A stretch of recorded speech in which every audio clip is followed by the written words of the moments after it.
আসসালামু আলাইকুম। আপনারা সবাই কেমন আছেন? আশা করি সকলেই ভালো আছেন। আপনাদের দোয়ায় আমরাও ভালো আছি। ইউটিউবে এটা আমার ফার্স্ট ভিডিও। আপনারা সবাই আমাকে সাপোর্ট করবেন। গতকাল আমাদের বাসায় আমার মেজ বোন এসেছিল বেড়াতে। তার জন্য আমার বড় ননাস ব্লেন্ডারে চাল গুঁড়ো করে নিচ্ছে, তাকে পিঠে বানিয়ে খাওয়ানোর জন্য। আর এদিকে আমি আপুকে একটু হেল্প করছিলাম আমার আপুর পছন্দের নকশি পিঠা বানিয়ে খাওয়ানোর জন্য। আর এখানে আমরা সবাই আনন্দের সাথে সবগুলো পিঠা বানিয়ে নিয়েছি, বানানোর ক্লিপগুলো নেওয়া হয়নি। আমরা সবাই একসাথে হাসতে হাসতে পিঠেগুলো বানিয়ে নিচ্ছিলাম। আমরা একত্রে হলে কত মজা করি, তাই আর বানানোর ক্লিপগুলো মনে করে নেওয়া হয়নি। এখানে হচ্ছে আমার বড় ননাস পিঠের জন্য শিরাটা করে নিচ্ছে। কয়েকটা পিঠা সিঁড়িতে দেওয়া হয়েছে, আর বাকি পিঠাগুলো আমার শাশুড়ি মা ভেজে নিচ্ছে। আর ভেজে একটা একটা করে সিঁড়িতে দিয়ে দেওয়া হচ্ছে।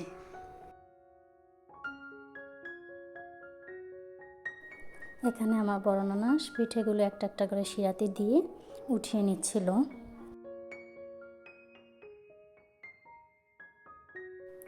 সব কাজ শেষে আমি হচ্ছে থালা বাটিগুলো ধুয়ে নিচ্ছিলাম।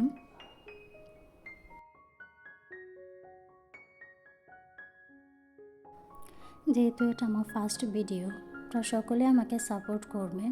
ভিডিওতে একটা লাইক এবং কমেন্ট করে যাবেন। আপনাদের কাছে আমার এই প্রথম ব্লগটা কেমন লাগলো আপনাদের গুরুত্বপূর্ণ মতামত জানিয়ে যাবেন। তারপর নাস্তা বানানোর শেষে খাওয়ার আগেই আমি আমার ননদের রুমটা একটু গুছিয়ে নিচ্ছিলাম।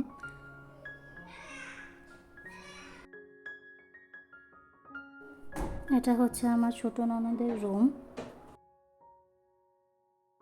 আমার ছোট ননদ, আমার ননাসের মেয়ে, তার নাম হচ্ছে মাইশা, তারপর আমার মেজো বোনের মেয়ে রাইসা, তারা এখনও ঘুমাচ্ছে।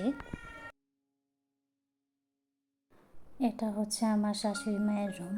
তিনি খুবই পরিপাটি এবং তিনি পরিষ্কার পরিচ্ছন্ন থাকতে পছন্দ করেন। সকাল সকাল ঘুম থেকে উঠেই তার বিছানাটা একদম গুছিয়ে নিয়েছে, তাই আমার আর কষ্ট করতে হলো না। আর এদিকে আমরা সবাই নাস্তা করে নিচ্ছিলাম।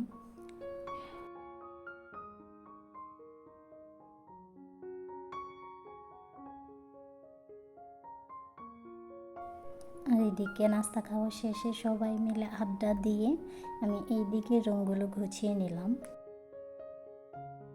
এই বিছানাটাও গুছিয়ে নিয়েছি, তোবা ঘুমানোর পর এখানে তাকে শুয়ে দেওয়া হয়েছে। তারপর এদিকে আমার শাশুড়ি মা রোস্ট রান্না করবে, তার জন্য চিকেনের পিসগুলো একটু ভেজে নিচ্ছে। তারপর মশলাগুলো কষিয়ে নেওয়া হচ্ছে। আর এদিকে আমার রোস্টের মশলাটা দিয়ে দিচ্ছিল।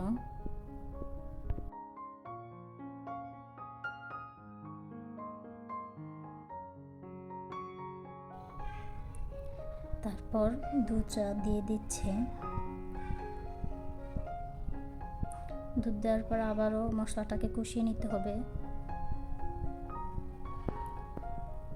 আমি অত রান্না বান্না পারি না, তাই রান্নাটা আমার শাশুড়িই করে।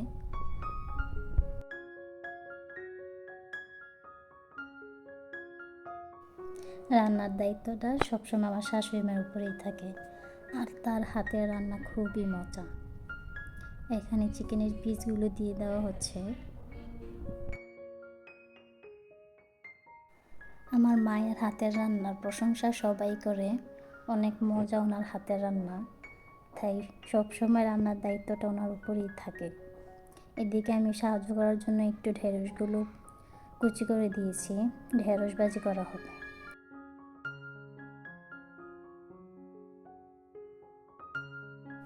তারপর দুপুরবেলা সকলে গোসল করে নিয়েছে। তারপর খাবার দাবারের পালা।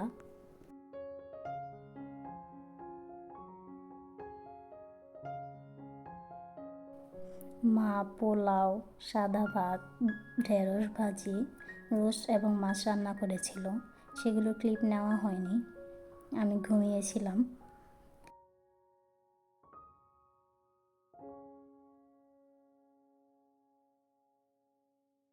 তারপর সকলে মিলে একসাথে আড্ডা দিতে দিতে গল্পগুজব করতে করতে খেয়ে নিয়েছিলাম দুপুরের খাবার। তারপরে আমার উপরে সব সময় রাইসাকে খাওয়ানোর দায়িত্ব পড়ে। তাকেও পোলাও আর গোস্ত দিয়ে খাইয়ে দিচ্ছিলাম। এখন তার রিয়েকশনটা দেখেন আপনারা। গুড হয়েছে সে বলছে। বললাম না অনেক মজা ওনার হাতের রান্না। এটা হচ্ছে বিকেলের দিকে সকলে ঘুম থেকে উঠেছে। দুপুরে ঘুম থেকে উঠে আমার বড় ননাস বায়না ধরেছে যে তাকে চটপটি বানিয়ে খাওয়াতে হবে। তাই আমার আপু এখানে চটপটি বানিয়ে নিচ্ছে আমার বড় ননাসের আবদার পূরণ করার জন্য। এখানে আমার ছোটো ননদ ডিম ছিলে নিচ্ছিল আর আমি ভিডিও করেছিলাম, আমার কোনো কাজই করতে হয়নি। ভিডিও করার সুবাদে আমি সব কাজ থেকেই বেঁচে গিয়েছিলাম। আপু আর আমার ছোট ননদ মিলে সব কাজগুলো করে নিচ্ছিল। আর এখানে ডাল সিদ্ধ হয়ে গিয়েছে, তার উপর পেঁয়াজ ধনিয়া পাতা দিয়ে দেওয়া হচ্ছে। সব কিছু রেডি আমার আপুই করেছে। এখন সবাই মিলে চটপটি খাচ্ছিলাম আর মজা করছিলাম। চটপটিটা অনেক ভালো হয়েছিল। আমার আপুর রান্নাও মজা, আপনারা তো ওর ভিডিওতে দেখেনি।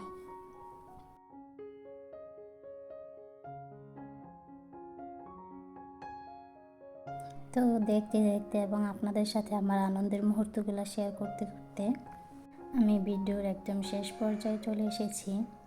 এই পর্যায়ে বলে নিচ্ছি, যদি ভিডিওতে আমার কোনো ভুল ভ্রান্তি থাকে তাহলে ছোট বোন হিসেবে তা ক্ষমার দৃষ্টিতে দেখবেন এবং আপনাদের গুরুত্বপূর্ণ মতামত আমাকে কমেন্ট বক্সে জানাবেন। আল্লাহ হাফেজ, আসসালামু আলাইকুম।